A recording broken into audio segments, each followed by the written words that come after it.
¿Ninguna? No me diga.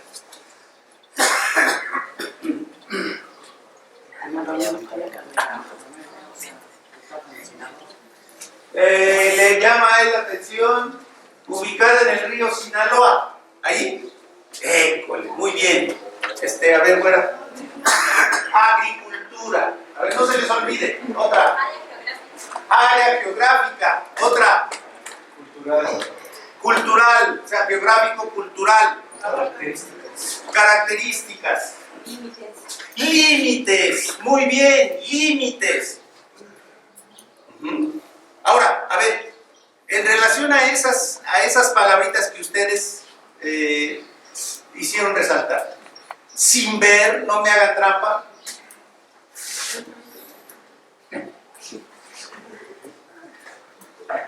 Sin ver. ¿De qué trata el párrafo? Con esas palabritas. Está definiendo empresas que está limitando el área geográfica de era denominado Mesoamérica. Al norte del río y al sur. Ahí no se ponen de acuerdo. Se piensa que es hasta Honduras o Panamá. Otros. ¿Ya se dieron cuenta? O sea, así es que hay que hacer una lectura de comprensión. Muchas veces es basura lo que tenemos ahí, conceptualmente hablando. Entonces, para hacer una lectura de comprensión, debemos de entresacar palabritas y después cerrar el libro o la lectura y debemos de, con esas palabritas, estructurar el discurso. Nuestro propio discurso. Entonces diremos, Mesoamérica es un área geográfico-cultural cuyos límites están bien definidos al norte, pero que al sur pues hay variación en cuanto a hasta dónde llegó. ¿Ven?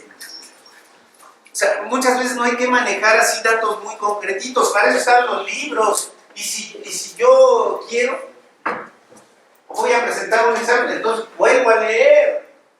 Pero lo importante es el concepto que yo obtuve. ¿Ya se fijaron? Bueno, le seguimos. Más arriba. Más arriba. No tanto. Hasta aquí. Ahora, ¿hasta dónde? ¿Hasta dónde? A ver, vamos a ver. ¿Hasta dónde? ¿Hasta dónde? Hasta aquí, pétreos. Hasta aquí. La lectura de comprensión se hace párrafo por párrafo. Se cierra el libro y a ver qué aprendí, qué palabritas, qué conceptos obtuve. ¿Sale? ¿Me ayudas, Frida?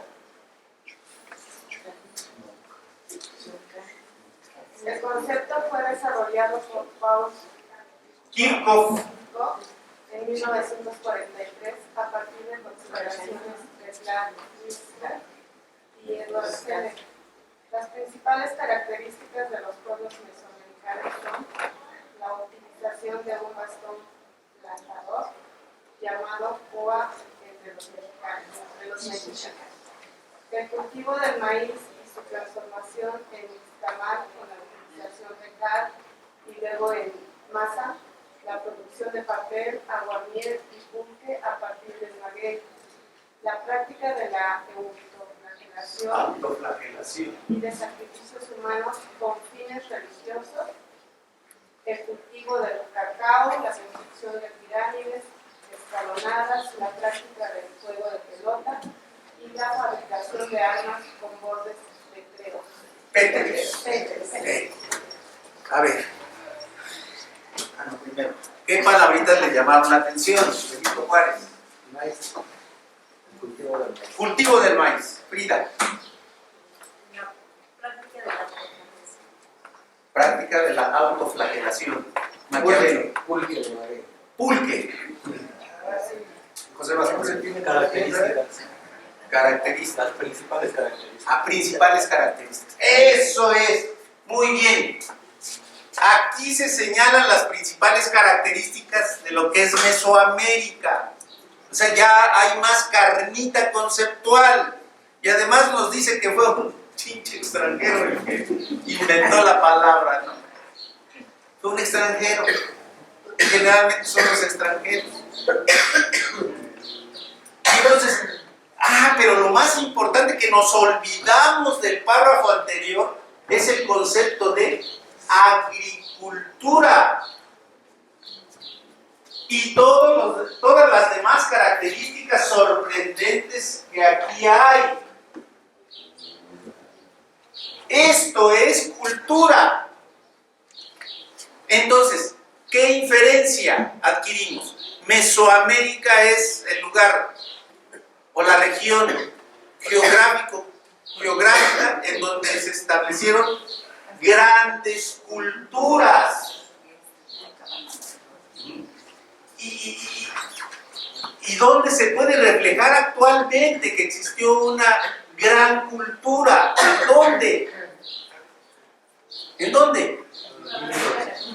Sí, pero ¿por qué en Tabasco, Veracruz, Yucatán? ¿Por qué? ¿En dónde lo podemos ver objetivamente? ¿En qué? En pirámides escalonadas, a diferencia de otro tipo de pirámides de otras partes del mundo, que fungían, dicen los que saben, como lugares funerarios, aunque se tienen otras ideas, ¿eh? Pero aquí en México, ¿por qué son escalonadas? A ver, infieran, supongan, ¿por qué son escalonadas? Porque querían alcanzar a Dios. Algo hay de eso. Por observar las estrellas. Porque eran centros de observación astronómica. Los mayas eran excelentes astrónomos. Y su sistema de numeración precisamente se basa en ir escalando niveles. La numeración maya. Pero además porque ahí eran templos, ahí tenían sus templos. Llegó a asesinar prisioneros de guerra en un solo día a 15,000. 15,000. Hagan cuentas ustedes el ritmo en el que se abre el corazón abajo y a destazarlo y a darle de comer a la gente. No para que satisfaga su hambre, sino para que adquiera los atributos de ese guerrero. Eso no lo entendemos nosotros, pero ellos sí lo entendían muy bien. Según su etos. Exacto. Imagínense, hagan cuentas, porque yo soy malo en matemáticas. A ver, hagan las cuentas. 15,000 en 24 horas, vamos a ver a qué ritmo asesinaban. Y ese fue don Ahuizotl, el papá de Cuauhtémoc, el más sanguinario de todos. Ahí Cortés se hubiera enfrentado a su...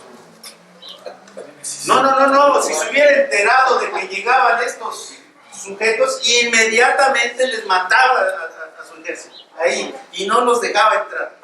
O a lo mejor los traían y, órale, para sacrificarlos.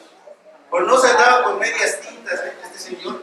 Ojalá y pudiésemos leer en alguna ocasión su biografía. Era sanguinario. Ahuizotl. ¿Qué significa el acordado de una de pie, ¿no? No recuerdo su. No recuerdo. No. Algo así como lobo hambriento. Algo así. Pero no estoy seguro. Habrá que investigar. Sí, que una aportación rápido. En el concepto, digamos, de nación, que también la historia busca en algunos momentos, habría que rescatar entonces sí este concepto de Aridoamérica, porque a veces, precisamente por lo mismo, es lo que se quiere evitar, pero finalmente sí sucede así, nos olvidamos de que también Aridoamérica hoy en día es parte de nuestro país, pero a veces la historia muchas veces lo ha dejado en el olvido, sobre pretexto de que eran en efecto pueblos pueblos nómadas, pueblos básicamente cazadores-recolectores, y que a comparación, por supuesto, de los pueblos mesoamericanos, pues su desarrollo cultural no fue tan grande. Sin embargo, sí hay periodos en donde ese contacto que tenían estos pueblos con los pueblos mesoamericanos, o viceversa, presente por la expansión que querían hacer algunas culturas, como en el caso de Teotihuacán, y en su momento incluso de los mexicas, que permitieron que algunos de estos pueblos sí llegaran a tener un desarrollo importante. Ahí está el ejemplo de Paquimé, de Chihuahua. Ahí hay el vestigio histórico más importante, pues es una especie de multifamiliar que prácticamente no se ve en ninguna de las culturas mesoamericanas. Ahí se ve precisamente este avance pues, que tenían estos pueblos de Paquimé, porque literalmente pues, es un multifamiliar, incluso con sus propios techos, sus divisiones de habitaciones, y que pues habla precisamente de un desarrollo fuerte, que repito, no lo alcanzamos a ver incluso en algunos pueblos mesoamericanos. Sin embargo, sí habla de ese contacto que hubo en algún momento con pueblos mesoamericanos. Y así lo mismo podemos ver en estados como Zacatecas, incluso más hacia el norte, en Baja California. Entonces sí hay asentamientos, sin embargo, muchos de ellos no hay una difusión tan grande como en el caso de los pueblos mesoamericanos, digamos que es algo reciente dentro de la arqueología mexicana reciente, que se está rescatando precisamente estos trabajos. Otro aspecto que rápidamente quisiera rescatar de lo que ya expuso Germán es precisamente el de la agricultura.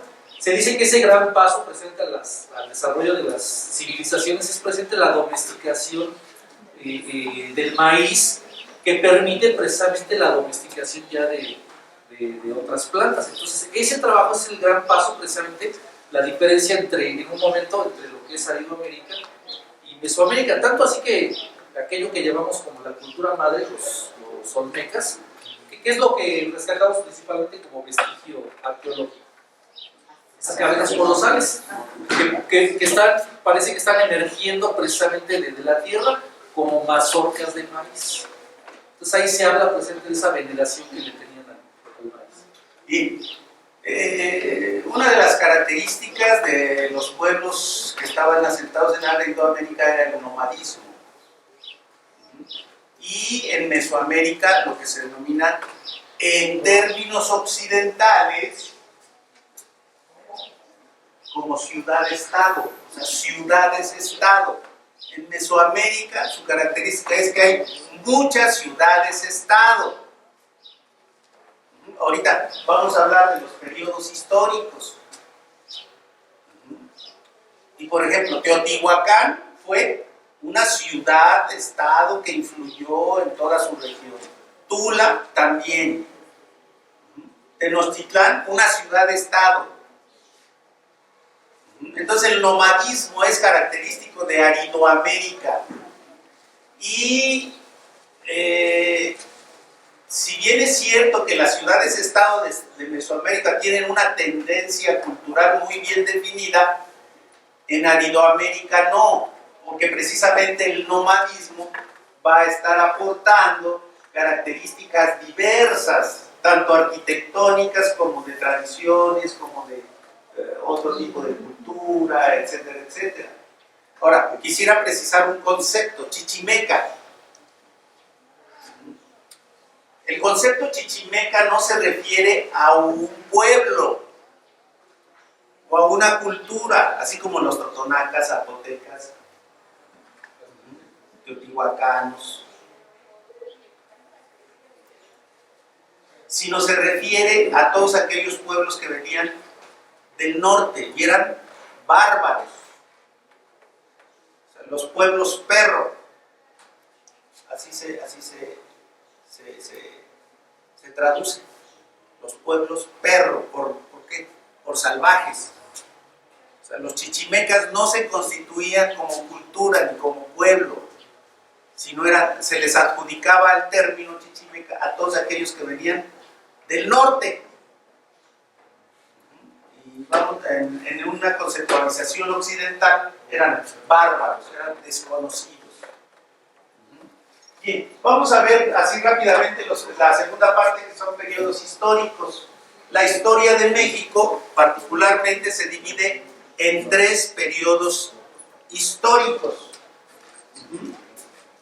Hay un periodo que es arcaico, ahí están los datos, ahí ustedes los pueden ver.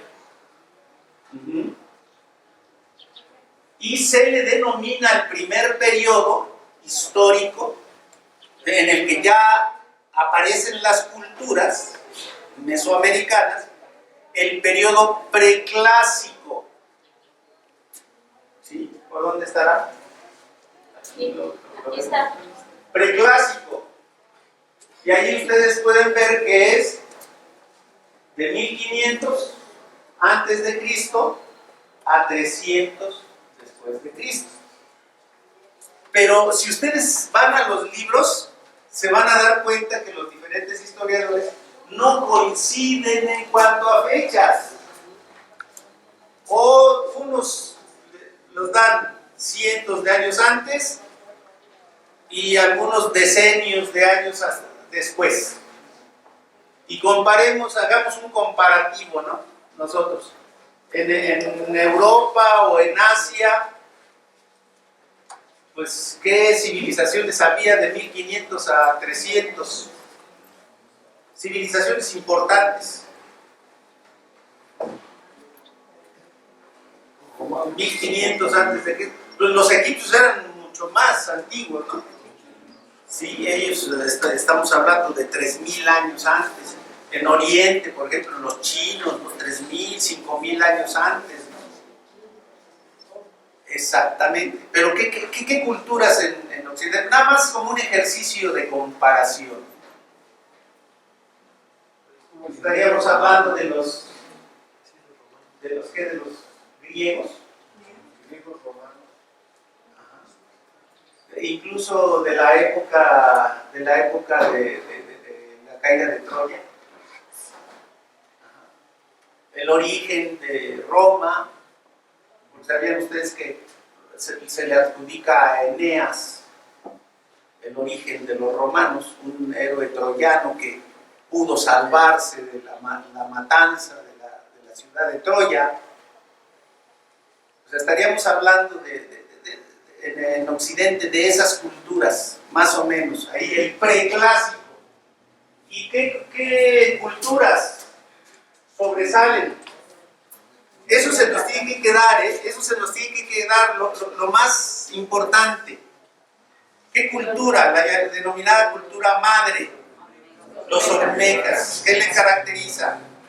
Sus cabezas monumentales, principalmente. Ahora, ¿qué lugares? No solamente Tabasco, sino Veracruz, ahí en San Lorenzo, Tres Zapotes, es donde hay vestigios arqueológicos de esa época, del preclásico mexicano. Eso no lo podemos extender, estos periodos, a nivel mundial. O sea, son exclusivos ¿de quién? De las culturas mesoamericanas y específicamente de México, las que se asentaron en México y en Centroamérica.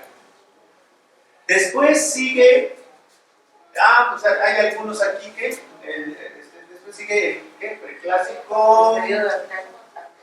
Sí, es el arcaico, el preclásico, Monte Albán 1 y Monte Albán 2. ¿Por qué 1 y 2? Porque ahí en Monte Albán existen arquitectónicamente diferencias en algunos lugares. Entonces se suponen los arqueólogos, que se trata de diferentes periodos. Monte Albán, el preclásico. Y ahí hay algunas características, ¿no? Aparición del calendario, escritura, formas de organización. Periodo clásico, del 300 al 900 después de Cristo. Clásico. ¿A qué se referirá el término clásico? O sea, ¿por qué esa denominación? ¿Qué es? Cuando escuchamos música clásica. Como el esplendor, ¿no? El esplendor, exactamente. el esplendor, en el que la cultura alcanza su máxima cúspide, ¿no? Lo más notorio, lo que trasciende. Ajá, el periodo clásico. Ahí están las fechas, 300, 900, ¿de quién estamos hablando? Todavía del decaimiento de la cultura romana, ¿no? Del aparecimiento de qué? Del cristianismo y el fortalecimiento. Ajá. ¿De qué? De las invasiones bárbaras en Europa, de la llegada de los vikingos a Europa. Es el periodo clásico mesoamericano. ¿Qué culturas? Monte Albán 3 y principalmente una que yo quiero resaltar. ¿Cuál? Teotihuacán. Teotihuacán corresponde al periodo clásico. Monte Albán 3. ¿Qué otras cosas? ¿Qué otras cosas podemos encontrar? Clases sociales muy diferenciadas. Es decir, ya existe una jerarquía social muy desarrollada. Libre comercio, jerarquía compleja. ¿Cómo? Exactamente. Ahí está. Ahí están algunas características que rescatamos. Y después sigue el posclásico.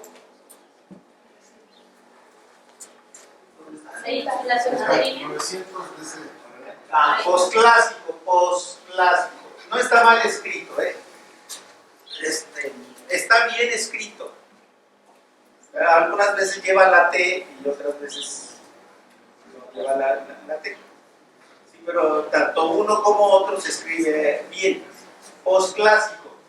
Hablamos de 900 hasta la llegada de los españoles.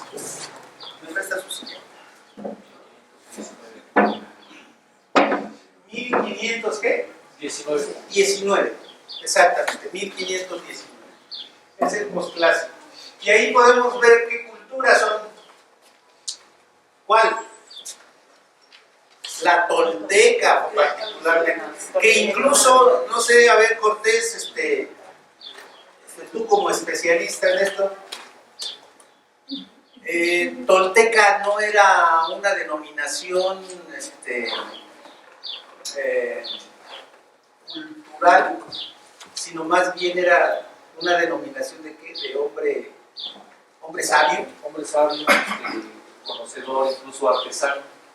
Es que hay las dos acepciones correctas, o sea, llamarle tolteca a una cultura que fue la que se estableció en lo que conocemos como Tula, Toyán, y posteriormente todavía, sobre todo con los mexicas, el término tolteca era para referencia a aquellos que se dedicaban a hacer oficios que tenían que ver con el arte, que tenían que ver con la difusión de la cultura del conocimiento. Entonces, los maestros de los aztecas, así es. eran los toltecas. Porque incluso tanta admiración se tenía a los toltecas y el reconocimiento al lugar, a lo que es Tula, porque se habla incluso que tras el decaimiento de Teotihuacán, la ciudad que, digamos, heredó este trabajo en cuanto a comercio, en cuanto a cultura, construcción incluso de pirámides, de esculturas, fue precisamente Tula. Tanto así que esa ciudad posteriormente se convirtió en mítica. Todavía en la colonia los indígenas hablaban de Toyán o Tula como una ciudad mítica, una ciudad de esplendor. Sin embargo, ya no se referían únicamente a lo que es Tula Hidalgo, sino incluso algunos se referían a Monte Albán, se referían incluso a la misma Teotihuacán. Hay algunos historiadores que hablan de que hay la hipótesis incluso de que Tula en realidad era Teotihuacán, porque Teotihuacán es un término que utilizaron los mexicas, pero realmente sabemos muy poco de Teotihuacán. No sabemos a ciencia cierta cómo se llamaban a sí mismos, o cómo le llamaban a sí misma a su ciudad los que suponemos que son los Teotihuacán, por ejemplo. Entonces el término tolteca es más que adjudicarle un adjetivo a un poblador de Tula, significa hombre sabio. El tolteca era el hombre sabio. Y ahí podemos ver, ¿no?, casi todas las que conocemos, la mixteca, zapoteca, cholulteca, huasteca, totonaca, y principalmente la mexica o azteca.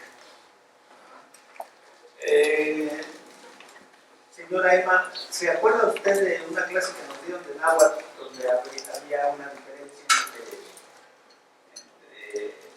mexica o azteca o náhuatl? ¿Sí? ¿No? Bueno, náhuatl se refiere a la lengua que hablan muchos pueblos de esos que están ahí. ¿Sí?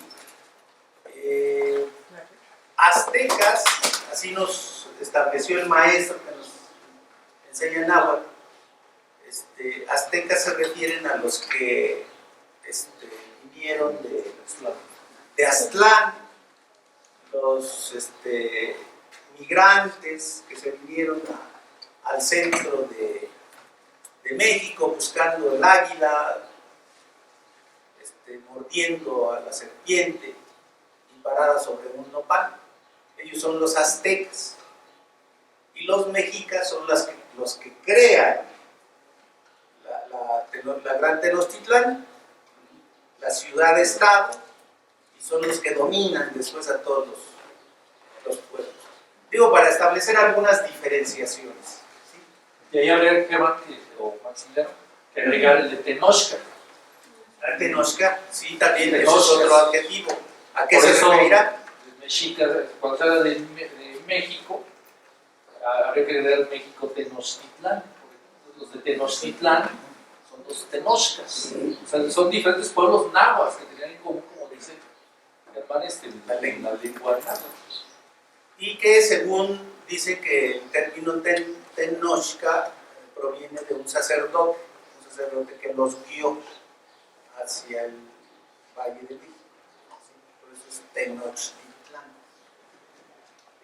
Son informaciones, pueden ser ciertas o pueden ser falsas, o mitad y mitad, ¿no? Sí, pero eso es lo que dicen los libros. Y bueno, yo aquí termino, no sé si quieran tener un break de 5 segundos. Se dijeron, sí. 5 minutitos break. Tomar café.